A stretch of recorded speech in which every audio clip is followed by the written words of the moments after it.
Le Havre est une ville d'origine récente, créée en 1517 par le roi François Ier.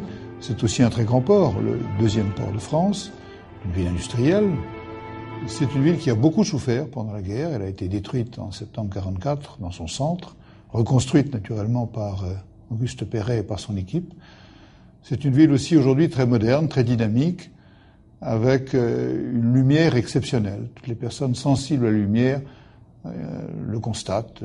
N'oublions pas que l'impressionnisme est né au Havre.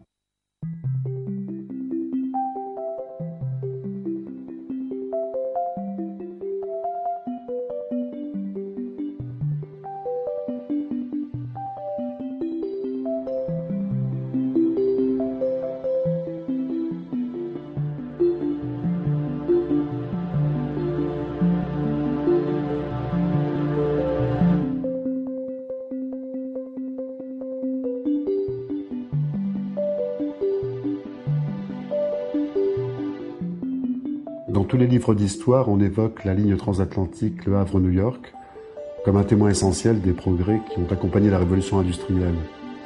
Ce sont les premiers paquebots qui assurent la traversée de l'Atlantique en une semaine.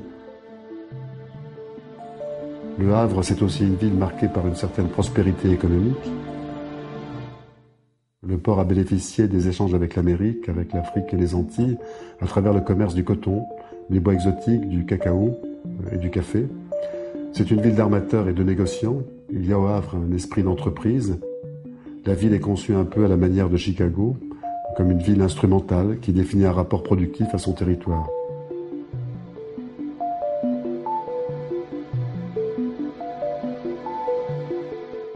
Si on considère que Le Havre a une histoire particulière, liée au commerce et à la navigation, on peut comprendre que de cette prospérité économique soit né un souci de faste architectural.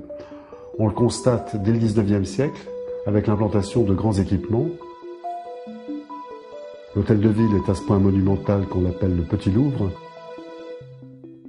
Il y a aussi une bourse et toute une série de grands édifices publics qui confèrent à la ville une identité urbaine assez forte.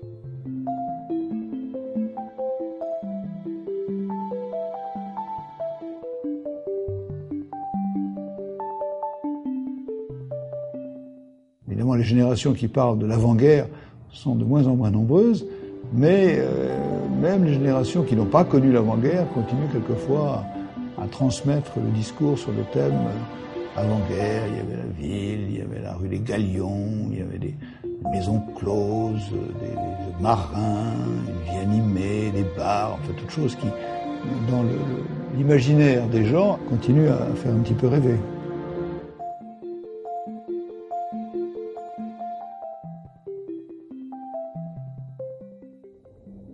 Au début de la Deuxième Guerre mondiale, Le Havre représente un enjeu décisif pour les nazis, qui s'en emparent dès juin 1940. Durant l'occupation, la ville devient une forteresse allemande, un véritable bastion du mur de l'Atlantique.